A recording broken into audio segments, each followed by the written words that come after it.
Hi అండి, అందరూ ఎలా ఉన్నారు? ఈరోజు వీడియోలో చేపల కూర చేశానండి. చేపల కూరని ఒక్కొక్కరు ఒక్కొక్క రకంగా ఇష్టపడతారు కదా.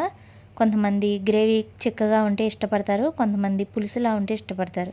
ఈరోజు నేను చిక్కటి గ్రేవీ వచ్చేలాగా చేపల కర్రీ చేశానండి. మరి ఎలా చేశానో పూర్తి వీడియోని స్కిప్ చేయకుండా చూడండి. ముందుగా మసాలా పొడిని రెడీ చేసుకుంటున్నాను. స్టవ్ మీద గిన్నె పెట్టుకుని దాంట్లోకి 1 స్పూను జీలకర్ర, 1/4 టీ స్పూన్ ఆవాలు, 1/2 టీ స్పూన్ ధనియాలు, 4 లవంగాలు, 3 ఇలాచీలు, 1 ఇంచు దాల్చిన చెక్క, 1/2 టీ స్పూన్ మెంతులు, 1/4 టీ స్పూన్ గసగసాలు వేసుకుని ఇవన్నీ మంచి కలర్ వచ్చేంత వరకు మంటని లో ఫ్లేమ్లో పెట్టుకుని ఫ్రై చేసుకోవాలి.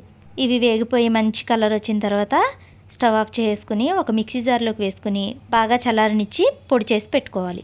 ఇప్పుడు కర్రీ కోసం స్టవ్ మీద ఒక వెడల్పాటి గిన్నె పెట్టుకుని 1/4 కప్పు ఆయిల్ వేసుకోవాలి. ఆయిల్ బాగా వేడైన తర్వాత మీడియం సైజులో ఉన్న 3 ఉల్లిపాయలను తీసుకుని ఇలా వీడియోలో చూపించిన విధంగా కట్ చేసుకుని వేసుకుని వేపుకోవాలి. ఈ ఉల్లిపాయ ముక్కలు గోల్డెన్ బ్రౌన్ కలర్ వచ్చేంత వరకు ఫ్రై చేసుకున్నాక దాంట్లోకి సన్నగా కట్ చేసుకున్న ఒక మీడియం సైజు 3 టమాటాలను కూడా వేసుకుని ఫ్రై చేసుకోవాలి. తర్వాత ఒక 10 నుండి 15 వెల్లుల్లి రెబ్బల్ని పొట్టు తీసి వేసుకోవాలి. టమాటాలు బాగా మెత్తగా అయ్యేంత వరకు ఉడికించుకోవాలి.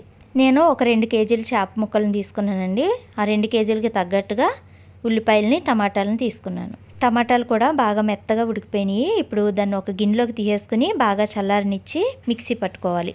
అదే గిన్నెలో ఇంకొక 1/4 కప్పు ఆయిల్ వేసుకుని ఆయిల్ బాగా వేడైన తర్వాత ఒక 2 రెమ్మల కరివేపాకు, ముందుగా మిక్సీ పట్టుకున్న ఉల్లిపాయ టమాటా వెల్లుల్లిపాయ పేస్ట్ను కూడా వేసుకుని కొద్దిగా సాల్ట్ వేసి బాగా కలుపుకుని మంటని లో ఫ్లేమ్లో పెట్టి పేస్ట్ బాగా పచ్చివాసన పోయేంత వరకు మూత పెట్టి ఉడికించుకోవాలి. మధ్య మధ్యలో కలుపుకుంటూ ఉండాలండి, అడుగు పట్టకుండా.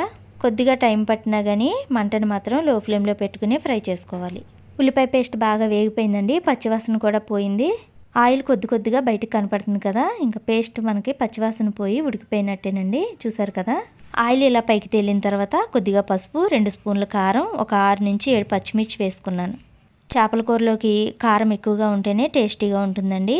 ఇప్పుడు ఇదంతా ఒకసారి బాగా కలుపుకోవాలి. తర్వాత నేను ముందుగానే చేప ముక్కలకి ఉప్పు, కారం, పసుపు వేసుకుని కలిపి ఒక అరగంట సేపు పక్కన పెట్టుకున్నానండి.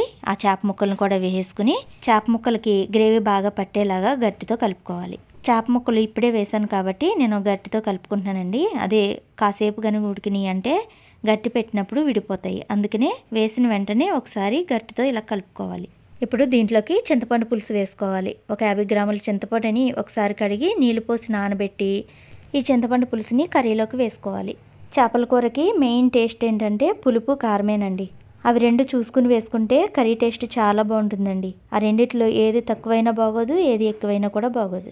చింతపండు పులుసు వేసుకున్నాక ముక్క ములిగేంత వరకు ఇంకొన్ని వాటర్ కూడా పోసుకుని గరిటె పెట్టకుండా గిన్నెని క్లాత్తో ఇలా కదుపుకోవాలి. ఈ టైంలోనే ఒకసారి ఉప్పు, కారాలు, పులుపు ఎలా ఉందో చూసుకుని ఒకవేళ సరిపోకపోతే వేసుకోవచ్చు. ఇప్పుడు మూత పెట్టేసి హై ఫ్లేమ్లో ఒక 15 నిమిషాలు ఉడికించుకుంటే కర్రీ రెడీ అయిపోతుంది.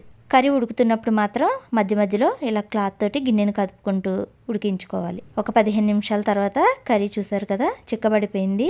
ఆయిల్ కూడా సపరేట్ అవుతుంది, అంటే కర్రీ మనకి రెడీ అయిపోయినట్టే. ఇంకొక 2 నిమిషాల్లో స్టవ్ ఆఫ్ చేసుకుంటామనగా ముందుగా ఫ్రై చేసి మిక్సీ పట్టుకున్న మసాలా పొడిని కూడా వేసుకోవాలి. తర్వాత సన్నగా కట్ చేసుకున్న ఒక గుప్పెడు కొత్తిమీరను కూడా వేసుకుని ఒకసారి మసాలాలు పులుసులో బాగా కలిసేలాగా ఇలా క్లాత్ తోటి గిన్నెను కదుపుకోవాలి. పులుసు కూడా చిక్కబడిపోయింది కదా. ఇప్పుడు ఒక 2 నిమిషాలు అయిన తర్వాత స్టవ్ ఆఫ్ చేసుకోవాలి. కర్రీ ఇలా ఉండగా స్టవ్ ఆఫ్ చేసుకుంటే చల్లారిన తర్వాత ఇంకొంచెం చిక్కబడుతుంది. ఇంతేనండి, ఎంతో టేస్టీగా చిక్కటి గ్రేవీతో చేపల కూర రెడీ అయిపోయింది. ఇప్పటి వరకు మా వీడియోని స్కిప్ చేయకుండా చూసినందుకు మీ అందరికీ చాలా థ్యాంక్స్ అండి. ఈ వీడియో మీకు నచ్చిందని అనుకుంటున్నాను. నచ్చితే కనుక లైక్ చేయకపోతే లైక్ చేసుకోండి. అలాగే ఛానల్ని సబ్స్క్రైబ్ చేసుకోకపోతే సబ్స్క్రైబ్ కూడా చేసుకోండి.